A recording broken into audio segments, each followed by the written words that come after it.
Okay, good morning everyone. Hope you are all fine and stay safe in your home. Okay, so today we are going to discuss about the valuation of shares.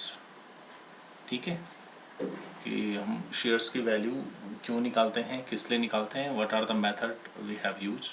ठीक, तो first of all need of the valuations, why we need the valuations. So at the time of amalgamations, when two or more company incorporate in each others, अगर दो और दो से ज़्यादा कंपनियां एक साथ जुड़ना चाहती हैं, अमलगमेट होना चाहती हैं, तो उस टाइम पे आपको शेयर्स की वैल्यू की ज़रूरत पड़ती है. When the loan is generated on the security of the shares. ठीक है, जब सिक्योरिटी ऑफ शेयर्स की सिक्योरिटी के बेसिस पे आप लोन लेना चाह रहे हो. When the preferential shares or debentures are converted into the equity shares, जब आप preferential shares और debenture को equity में convert करना चाह रहे हो, उस टाइम पे आपको ज़रूरत पड़ती है इसकी. When the equity shares has to be compensated on the acquisitions of their shares by the government under a scheme of nationalizations. अगर आपकी कंपनी को नेशनलाइज होना है, उस सीन में उस टर्म पे आपको शेयर्स के वैल्यू की ज़रूरत पड़ती है. ठीक है. Now the factor affecting of the valuations of shares. तो सब the first of all the nature of the business, what kind of business you have, demand and supply of the shares, कि आपके मार्केट में shares की value क्या है, कितने आप शेयर्स मार्केट में इशू कर रहे हो, if they are easily available और not.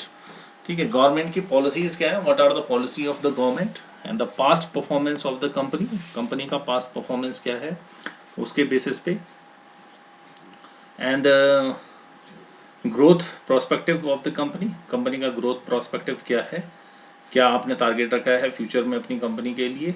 The economic climate of the country किस तरह का है, what kind of management you have, accumulated reserve आपके पास कितना पड़ा हुआ है. ठीक है. प्रोस्पेक्ट ऑफ द बोनस और राइट इशू शेयर्स का क्या है आपके पास सीन. ठीक है. डिविडेंड डिक्लेरेशन पॉलिसी आपकी क्या बोलती है. तो these are the factor who affected the valuation of the shares. Okay.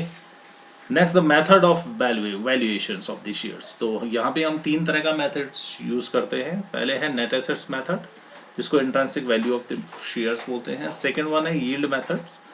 ये यील्ड मेथड के दो मेथड आगे यूज हो जाएंगे, एक earning expected rate of earning हो जाएगा और एक डिविडेंड डिक्लेरेशन वाला मेथड हो जाएगा, दो हो जाएंगे.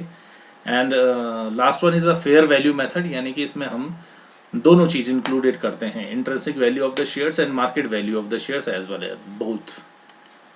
Now next net assets based method. तो नेट एसेट्स बेस्ड मेथड्स क्या है, इसमें हम टोटल एक्चुअल एसेट्स निकालते हैं, रियल एसेट्स. ठीक है. हम क्या करते हैं कि जितने हमारे पास एसेट्स अवेलेबल होती हैं उन सारी एसेट्स को लिखते हैं, लेकिन इसमें फिक्टिशियस एसेट्स को छोड़ देते हैं. ठीक है. बाकी हम जो रियल एसेट्स हैं वो लैंड है, बिल्डिंग है, मशीनरी है, गुडविल है.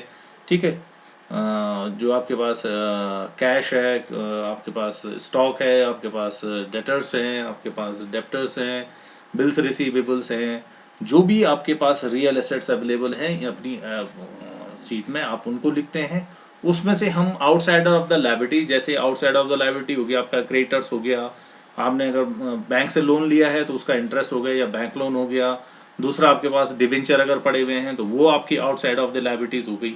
उनको हम इसमें से माइनस करते हैं, जो आता है वो हमारे पास एक्चुअल एसेट्स अवेलेबल होती हैं, और उसकी के बेसिस पे हम नंबर ऑफ इक्विटी शेयर्स देखते हैं कि हमारे पास कितने हैं, फिर उसको हम वैल्यू ऑफ पर शेयर्स निकालते हैं. तो this is the method of find out the valuation of competition of the net assets. आपने नेट एसेट्स लिखी, उसमें फिक्स एसेट्स वो मार्केट वैल्यू में आएंगी, इन्वेस्टमेंट अगर बिजनेस से रिलेटेड है तो वो मार्केट वैल्यू में आएगा, करंट एसेट्स आपकी मार्केट वैल्यू होंगे, गुडविल अगर आपको दिया तो इसकी भी मार्केट वैल्यू, अगर आपको नहीं दिया है तो फिर आपको गुडविल के यहाँ पे कैलकुलेशन करनी पड़ेगी. इन सब का हमने टोटल करा, इसमें से हम माइनस करेंगे करंट लायबिलिटीज और डिवेंचर जो आउटसाइडर ऑफ द लायबिलिटीज हैं, या प्रेफरेंशियल शेयर कैपिटल जो with the arrear of the dividend, अगर आपको कुछ देना है उनका तो हम उसको माइनस करेंगे उसमें से, और फिर हम net assets available for the equity shareholders निकालेंगे. Now the intrinsic value of the each share is equal to हो जाएगा fund available for equity shareholders divided by number of the equity shares, आपके पास कितने हैं. ठीक. Now alternative methods हम इसका यूज कर सकते हैं, जैसे ये लिखा है आपके पास नेट एसेट्स। नेट एसेट्स कैसे निकलेगी, या तो हम एसेट्स की साइड का ट्रांजेक्शन करें या फिर हम किस चीज का ट्रांजेक्शन कर दें, अपनी लायबिलिटी साइड का। तो लायबिलिटी साइड में क्या लिखेंगे, share capital plus reserve and surplus, उसमें से मिसलिनियस एक्सपेंसेस घटा देंगे, प्रॉफिट फॉर रीवैल्यूएशन घटा देंगे और माइनस कर देंगे लॉस ऑफ रिवोल्यूशंस। प्लस हो जाएगा प्रॉफिट रिवोल्यूशन और माइनस हो जाएगा लॉस ऑफ रीवैल्यूएशंस। एप्लीकेशन क्या है दिस मैटर का, कि the permanent investment investor determine the value of the shares under this matter at the time of the purchasing of the share. जब आप शेयर परचेज करना चाहो उस समय हम इन चीज़ों का यूज़ करते हैं। सेकेंड है the methods of particularly applicable when the assets are valued at the time of the amalgamation, absorption and liquidation of the company. ठीक, that's why the important chapter for accounting field students, because of all these three times you need the valuation of the shares, find out the valuation of the shares. This method is also applicable when the shares are acquired for the control motive. ये तभी भी निकालते हैं जब हम company को control करने के हिसाब से हमें ज़रूरत पड़ती है। ठीक।